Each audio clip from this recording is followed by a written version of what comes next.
ॐ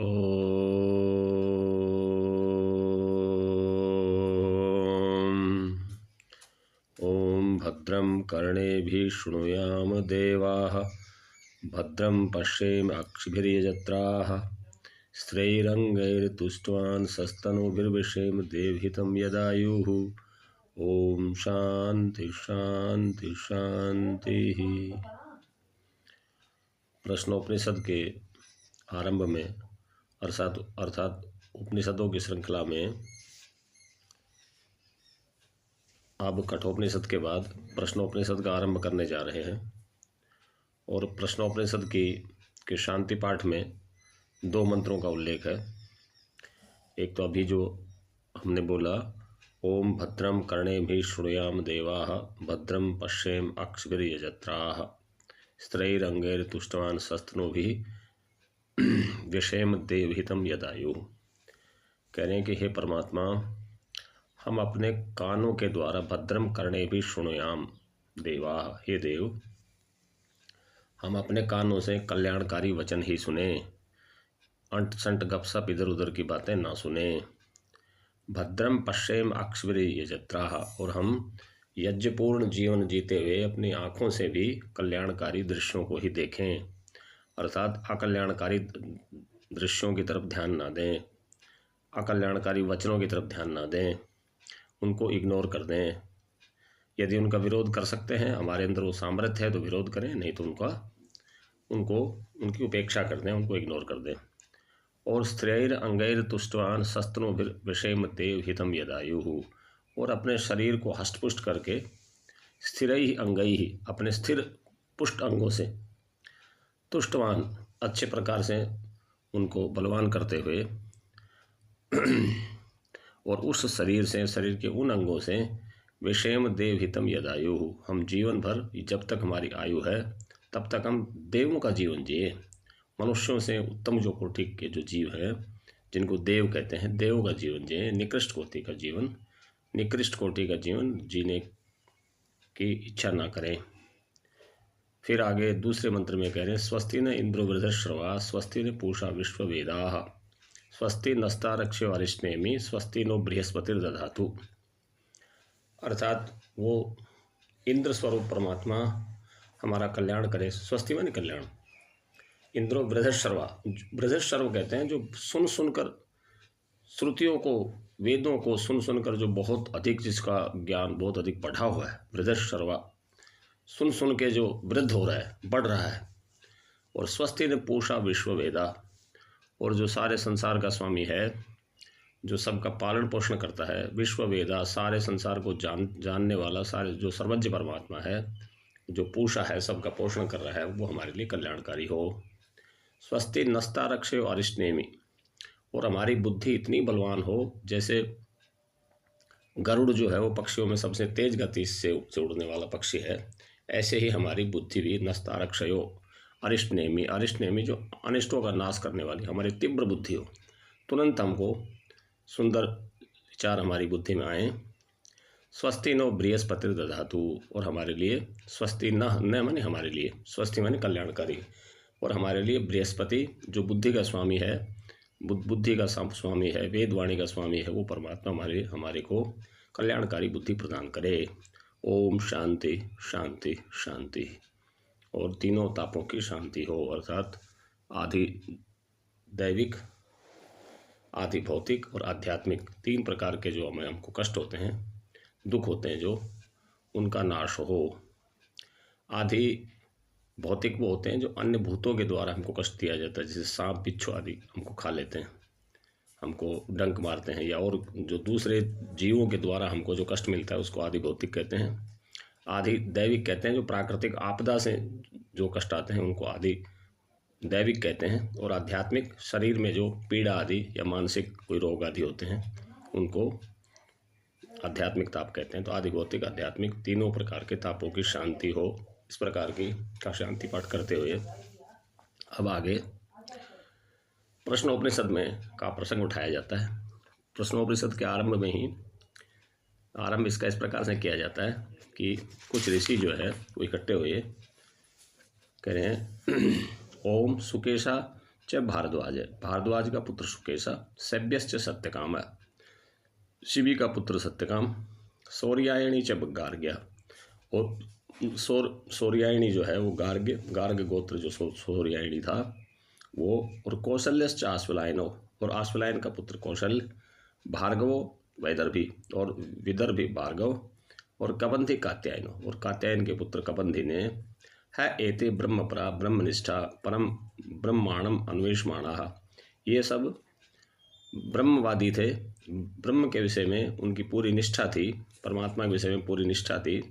परम ब्रह्म अन्वेषमाणा, वो परम ब्रह्म का विश्लेषण कर रहे थे, परम ब्रह्म पर विचार विमर्श कर रहे थे, 6 के 6 मिलकर ऐसा विचार कर रहे थे कि हमको ईश है वही तत्सर्वम वक्षति। उन सब ने एक सलाह मशविरा किया, उन सब ने एक विचार किया कि हम सबको चलकर भगवान वक्षति ते है समित पाणयो भगवंतम पिप्लादम उपसन्ना, वे सब मिलकर पिप्लाद मुनि के पास आए।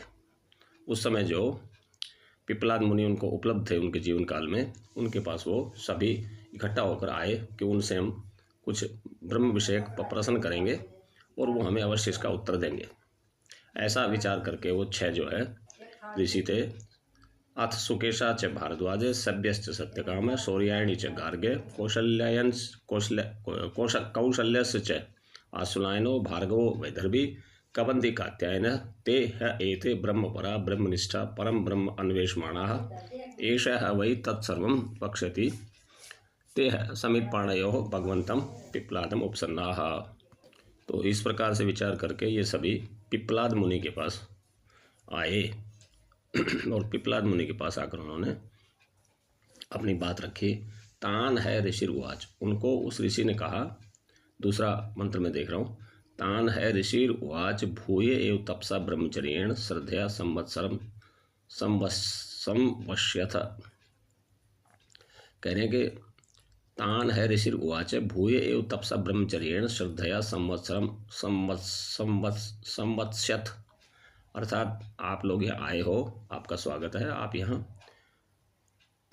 1 साल तक, संवत्सरम 1 साल तक, 1 साल तक आप ब्रह्मचर्य पूर्वक और आश्रम के नियम पूर्वक यहाँ पर जीवन अपना व्यतीत करो। उसके बाद यथा कामम प्रश्नान अपृच्छत, फिर आपको की जो इच्छा हो या जैसे आपकी कामना हो वैसा आप प्रश्न कीजिएगा। यदि विज्ञास्यामः सर्वम है वो वक्ष्यामः इति, यदि मैं जानता होऊंगा तो मैं वो सब आपको बता दूंगा, ऐसा पिप्लाद मुनि ने कहा।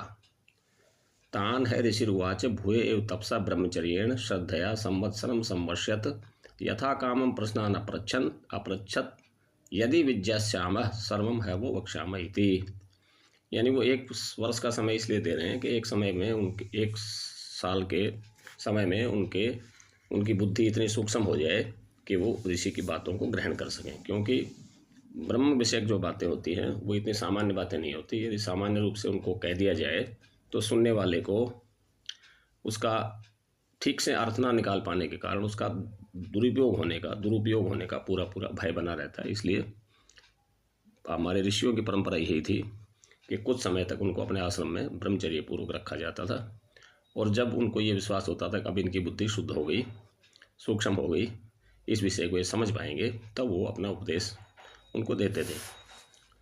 तो इस प्रकार से 1 साल तक उन्होंने आश्रम में निवास किया ब्रह्मचर्य पूर्वक, नियम पूर्वक। तो फिर जब 1 साल पूरा हुआ तो सबसे पहले कबंधी कात्यायन जो था, कबंध का पुत्र जो कात्यायन था, वो गया उनके पास और उसने कहा, अथ कबंधी कात्यायन उपेत्य पप्रच्छ भगवन कुतो हैवा इवा प्रजा प्रजायन्ते इति। पहला प्रश्न किया उन्होंने, कबंधी ने किया,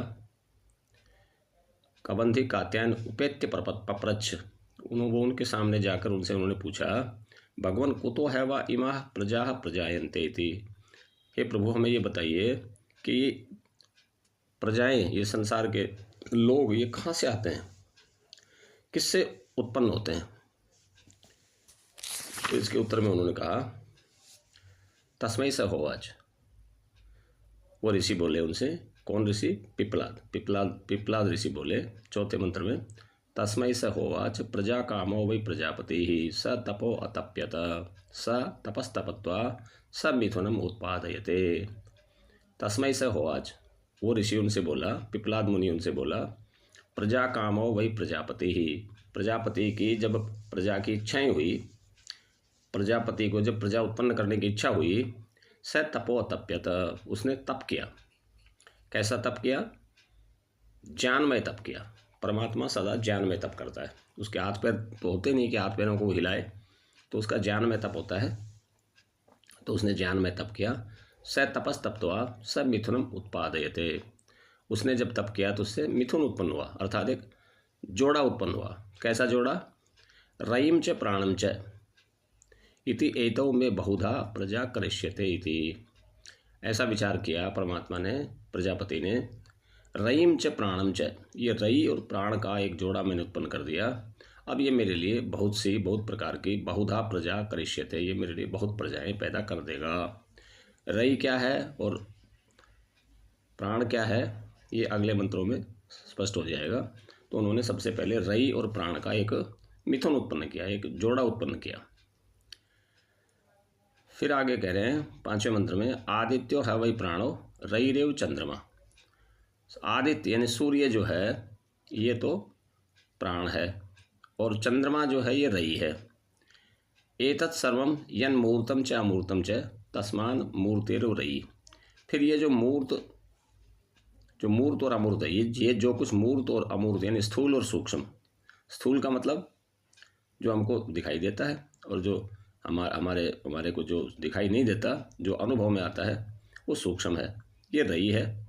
और यही मूर्ति, ये अतः मूर्ति ही रई है, अर्थात जिनकी साक्षात मूर्ति हो, ऐसा जो तत्व है उसका नाम तो रई है। और जिनकी मूर्ति ना हो, इसको यूँ भी व्याख्या कर सकते हैं कि जैसे 5 तत्वों को उत्पन्न किया। 5 तत्वों में 3 स्थूल हैं, जल, अग्नि और पृथ्वी, ये 3 तो स्थूल हैं, तो इनको कहेंगे मूर्त। और 2 जो हैं वो अमूर्त हैं, वायु और आकाश। तो ये 5 तत्वों को उत्पन्न किया, ऐसे भी कुछ लोग व्याख्या करते हैं। और कुछ लोग इसको ऐसा कहते हैं कि वो मूर्ति जो है, आदित्य जो मूर्ति है और चंद्रमा वो रई है। तो अब कह रहे हैं आदित्य जो है वो प्राण है, माफ कीजिएगा मैं गलत बोल गया। एतत् सर्वम यन मूर्त, जो मूर्त अमूर्त जो था वो सब कुछ उसने उत्पन्न कर दिया। फिर आगे 6ठे मंत्र में कह रहे हैं, अथ आदित्य उदयन यत् प्राच्यम देशम प्रविशति तेन प्राच्यान प्राणान रश्मिषु सन्निधते। इसको आप आगे से समझा रहे हैं खोल के, कि जैसे आदित्य अर्थात सूर्य जब पूर्व दिशा में उदित होता है, तो पूर्व दिशा के जो प्राण हैं वो उसकी किरणों में समा जाते हैं। यद दक्षिणाम यद प्रीचिम यद उदीचिम यद अधो यद ऊर्ध्वम यद अंतरा दिशो यद सर्वम प्रकाशयति तेन सर्वान प्राणान रश्मिषु सन्निधते। कह रहे कि इसी प्रकार से दक्षिण दिशा में, इसी प्रकार से पश्चिम दिशा में, इसी प्रकार से उत्तर दिशा में, इसी प्रकार से नीचे की तरफ, इसी प्रकार से उत्तर की तरफ, और इसके बीच बीच में जो अवान्तर दिशाएं हैं उन दिशाओं में भी यत सर्वम प्रकाशयति, जो जिस को वो प्रकाशित करता जाता है। सूर्य जब निकलता है तो सबसे पहले पूर्व दिशा को प्रकाशित करता है, फिर उसके बाद एक एक करके सारी दिशाओं को प्रकाशित कर देता है। तो जिस दिशा को वो प्रकाशित करता है, तेन सर्वान प्राणान रश्मिषु सन्निधते, वहाँ के सब प्राण जो है वो रश्मियों में अर्थात सूर्य की किरणों में समा जाता है। किरणें उनको धारण कर लेती हैं। फिर आगे 7वें मंत्र में कह रहे हैं, स एष वैश्वानरो विश्वरूप प्राणो अग्निर उदयते तद एतत् ऋचाम अभ्युक्तम। कह रहे हैं कि वो ये भोक्ता वैश्वानर विश्वरूप प्राण अग्नि ही प्रकट होता है। असल में सूर्य के रूप में वो वैश्वानर जो है, सूर्य को ही कह रहे हैं वैश्वानर, और विश्वरूप जो अग्नि है उसको भी वैश्वानर कह सकते हैं। कि विश्वरूप जो ताप उत्पन्न होता है संसार में, वो सूर्य के ही कारण होता है, और वो वास्तव में प्राण ही है। परमात्मा के द्वारा उत्पन्न जो पहला घटक जो इस संसार में उत्पन्न होता है उसका नाम प्राण है। उसी को कुछ लोग हिरण्यगर्भ भी कह देते हैं, कहीं कहीं अलग अलग नामों से उसको कहा जाता है। कोई उसको कहते हैं कि वो प्रथम विकार है, कोई उसी को ब्रह्मा कह देता है, कोई उसी को हिरण्यगर्भ कह देता है, कोई उसी को प्रथम जा कह देता है। तो इस प्रकार से वो वास्तव में प्राण ही अग्नि के रूप में उदित हो रहे हैं। ये जो वैश्वानर विश्वरूप प्राण अग्नि ही प्रकट होता है, नहीं यही बात तद एतत् ऋचाम अभ्युक्तम, इसी विषय में एक ये ऋचा आती है। ऋचा कहते हैं जो ऋग्वेद की जो वाणी उसको बोलते हैं ऋचा। तो इसमें एक ऋग्वेद का एक मंत्र भी है, उसको अब दे रहे हैं 8वें मंत्र के रूप में। विश्वरूपम हरिणम जात वेदसम परायणम ज्योतिरेकम तपंतम शास्त्र रश्मि ही सतधा वर्तमानः प्राणः प्रजानाम उदयति एष सूर्यः। विश्वरूपम हरिणम जातवेदसम परायणम ज्योतिरेकम तपंतम सहस्त्र रश्मि ही शतधा वर्तमानः प्राणः प्रजानाम उदयति एष सूर्यः।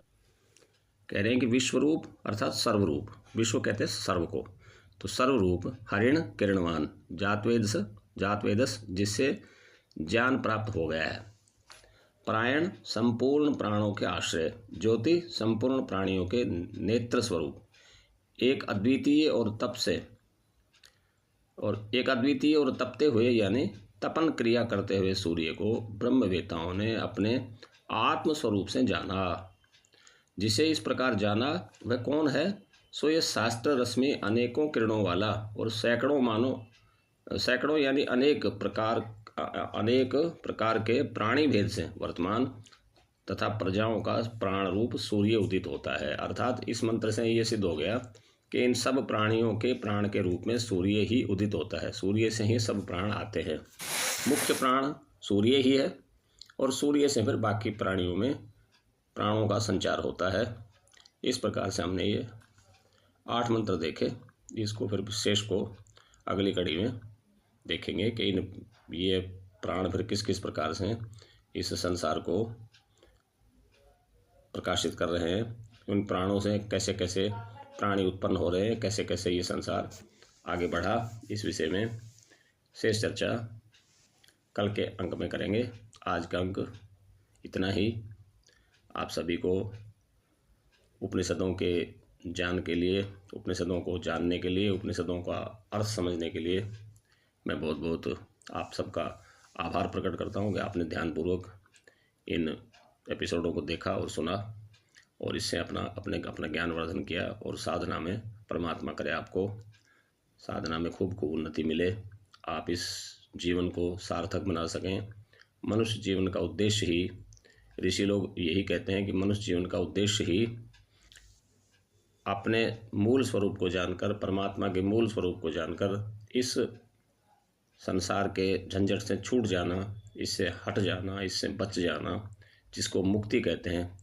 अगर ये भी संभव ना हो तो कम से कम संसार के वास्तविक स्वरूप को जानकर, समझकर हम अपने दुखों को कम से कम कर सकें, कि जो दुख हमारे वास्तव में है नहीं लेकिन हमको अज्ञान के कारण, अविद्या के कारण वो दुख दिखाई देते हैं, उन दुखों से तो हम कम से कम बच ही सकें। इसी कामना के साथ मैं आप सभी को धन्यवाद करते हुए सभी को नमस्ते। ओम शांति शांति शांति।